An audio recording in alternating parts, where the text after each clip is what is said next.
నా first order ఎవరిచ్చారు, ఎక్కడి నుంచి ఆర్డర్ ప్లేస్ చేశారు అన్నీ ఈ వీడియోలో చెప్తా. Hi, this is Nandini. Welcome back to yummy craft studio. ఒక కస్టమర్ తన ఫ్రెండ్ బర్త్డే గిఫ్ట్గా ఈ ఎంబ్రాయిడరీ బర్త్డే హూప్ అయితే ఆర్డర్ చేసుకున్నారు.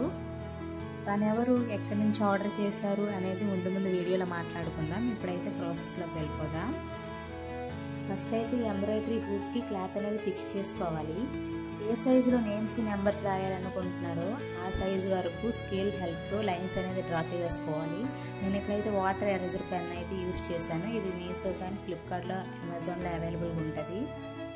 2 ఫ్లవర్స్ డ్రా చేసేసుకోండి. చూడండి, వీడియోలో చూపించిన విధంగా అయితే డ్రా చేసుకోండి. నేను ఇక్కడ చూపించలేదు వీడియో ఎంత అవుతుంది. రోజ్ ఫ్లవర్ మేకింగ్ చూసేద్దాం. ఆ చిన్న సర్కిల్ ఉంది కదా, దాన్ని 5 ఈక్వల్ పార్ట్స్గా డివైడ్ చేసుకోవాలి. డివైడ్ చేసుకున్న తర్వాత వీడియోలో చూపించిన విధంగా అయితే స్ట్రైట్గా కుట్టుకోవాలి. మళ్ళీ మిడిల్ నుంచి మిడిల్ తెచ్చి ఫస్ట్ సెకండ్ వదిలి థర్డ్ దాని కింద నుంచి సూట్ తెచ్చి దారాన్ని లాక్కోవాలి. తర్వాత థర్డ్ ఫోర్త్ వదిలి ఫిఫ్త్ దాన్ని కింద నుంచి మిడిల్ తెచ్చి దారాన్ని లాక్కోవాలి. ఎంటైర్ ప్రాసెస్ మొత్తం ఇదే ఉంటుంది రోజ్ ఫ్లవర్ది. ఇంకా రోజ్ ఫ్లవర్ మేకింగ్ వీడియో క్లారిటీగా చూడాలనుకుంటే మన షార్ట్ వీడియోలో ఉంటుంది, వెళ్ళి చూడండి. రోజ్ ఫ్లవర్ కుట్టేటప్పుడు కొన్ని ఇన్స్ట్రక్షన్స్ పాటించాలి. అవి ఏంటంటే, థ్రెడ్ లాగేటప్పుడు నిదానంగా స్లోగా లాగాలి. తర్వాత థ్రెడ్స్ కింద నుంచి మిడిల్ గుచ్చేటప్పుడు బ్యాక్ సైడ్ నుంచి గుచ్చాలి, లేకపోతే ఫ్రంట్ సైడ్ నుంచి అయితే ఫ్లవర్ డిస్టర్బ్ అవుద్ది.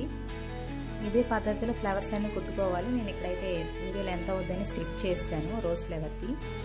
నెక్స్ట్ అయితే ఇంకో ఫ్లవర్కి వెళ్ళిపోదాం. ఇక్కడైతే నేను స్కై బ్లూ కలర్ థ్రెడ్ అయితే యూజ్ చేస్తున్నాను. ఇక్కడ థ్రెడ్ సెలెక్ట్ చేసుకోవడం కూడా ఒక టాస్క్ అనే చెప్పొచ్చు. ఎందుకంటే ఇక్కడ మనం థ్రెడ్ సెలెక్ట్ చేసుకునే బట్టి ఆ నేమ్ ఎలిగెంట్ అవుద్ది, చూడడానికి కూడా బాగుంటుంది. ఇక్కడైతే వీడియోలో చూపించిన విధంగా అయితే కుట్టుకోండి. ఈ ఫ్లవర్కి ఏమంటే అప్పర్ పార్ట్ కొంచెం వెడల్పుగా, లోవర్ పార్ట్ కొంచెం వెడల్పు తక్కువగా ఉంటుంది. మిడిల్లో టూత్ పిక్ పెట్టి కుడితే ఫ్లఫీగా వస్తుంది. ఫ్లవర్ 3Dలా ఉంటుంది.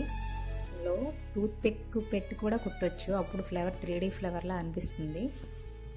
అప్పర్ పార్ట్ కొంచెం వెడల్పుగా ఉంటుంది కాబట్టి దారం తెచ్చేటప్పుడు పక్కన వేసేసుకోవాలి. లోపలికి గుచ్చేటప్పుడు మాత్రం ఒకే సెంటర్ ఆఫ్ పాయింట్ నుంచి గుచ్చాలి, అంటే ఒకే దారు గుండా గుచ్చాలన్నమాట. ఇది ఈ ప్రాసెస్లో రిమైనింగ్ ఫ్లవర్స్ అన్నీ కుట్టుకోవాలి. తర్వాత నెక్స్ట్ ఫ్లవర్కి వెళ్ళిపోదాం. ఇది ఇంకో టైప్ ఆఫ్ రోజ్ అని చెప్పొచ్చు. ఫస్ట్ నీడిల్ కింద నుంచి తెచ్చి ఇగో వీడియోలో చూపించిన విధంగా అయితే బయటికి తెచ్చుకోవాలి. మధ్యలో క్లాత్ అనేది కొంచెం ఉంటుంది. తర్వాత మీరు ఎన్ని రౌండ్స్, దాని డిస్టెన్స్ బట్టి ఎన్ని రౌండ్స్ అయితే అన్ని రౌండ్స్ చుట్టుకోవాలి. నేను ఇక్కడైతే ఫస్ట్ 8 కుట్టుకున్నాను. తర్వాత డిస్టెన్స్ పెరిగే కొద్దీ ఆ రౌండ్స్ అనేవి పెంచుకోవాలి. వీడియోలో చూపించిన విధంగా చుట్టుకున్న తర్వాత నిడిల్ని కొంచెం పైకి లాగాలి. ఆ చుట్టుని ఉంటాయి కదా, అవి కొంచెంగా లూజ్ చేసుకోవాలి, అప్పుడే నిడిల్ ఈజీగా వస్తుంది.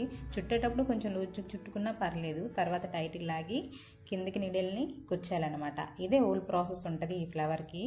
ఓకేనా? మీరు ఎప్పుడెప్పుడు చెప్తుందని వెయిట్ చేసే మ్యాటర్ అయితే చెప్పేస్తున్నానండి. నాకు ఫస్ట్ ఆర్డర్ అయితే అండమాన్ నుండి వచ్చింది. నా మంచి కోరుకోవడంలో తను ఎప్పుడు ముందే ఉంటుంది. నా ఫ్రెండ్ అలా అని ఒక ఊరు కాదు, ఒక దగ్గర చదువుకోలేదు. తన పరిచయం ఒక పెళ్ళి, నా రిలేటివ్స్ పెళ్ళికి వెళ్తే తను ఇంకా పరిచయం అయింది. ఆ పరిచయం అలా ఫ్రెండ్షిప్లా మారింది. నేను ఇలా చెప్పాను అనమాట, నేను యూట్యూబ్ స్టార్ట్ చేస్తాను అనేసి. అంటే తను వెంటనే నా సపోర్ట్ మొత్తం నీకే ఉంటుంది అనేసి చెప్పి, నీకు ఫస్ట్ ఆర్డర్ నేనే చేయాలి, నేనే చేస్తా అని చెప్పి నన్ను సపోర్ట్ చేసింది. అదే అండి ఈ స్టోరీ. ఇంతకీ మీ ఫ్రెండ్ పేరేంటి కామెంట్ చేయండి. తన పేరు అయితే సావిత్రి. మీకు ఈ కస్టమైజ్డ్ గిఫ్ట్ నచ్చినట్లయితే please like and subscribe my channel. Please support to me.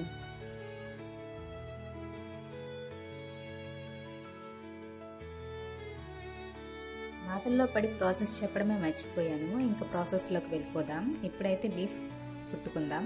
లీఫ్కి dark green కానీ లైట్ గ్రీన్ కానీ యూస్ చేస్తే బాగుంటుంది. ఇప్పుడు లీఫ్ మధ్యలో స్ట్రైట్గా లైన్ ఉంది కదా, వీడియోలో చూపించిన విధంగా కుట్టుకోండి.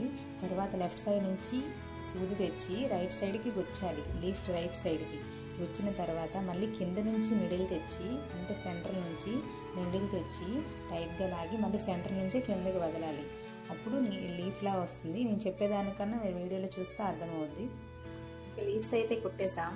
ఇప్పుడు ఫ్లవర్కి మధ్యన డిస్టెన్స్ ఖాళీలు ఉన్నాయి కదా, దాన్ని ఫ్రెంచ్ నాట్తో కుట్టుకుంటే లెటర్కి దాని షేప్ అనేది వస్తుంది. అప్పుడు చూడడానికి మంచిగా అనిపిస్తుంది. ఒకసారి మీరు కూడా ఇలా ట్రై చేసి మీ ఫ్రెండ్స్కి కానీ ఫ్యామిలీ మెంబర్స్కి కానీ ఇలాంటి గిఫ్ట్ ఇవ్వండి. వాళ్ళ దిల్ ఖుషి అయిపోయింది. ఇచ్చిన తర్వాత వాళ్ళ రియాక్షన్స్ మీరు క్యాప్చర్ చేసి నాకు కామెంట్లో మెన్షన్ చేయండి. వీడియో ఎండ్ వరకు చూసి ఈ బర్త్డే హూప్ మీకు నచ్చినట్లయితే like and subscribe my channel. Please support to me. Thank you.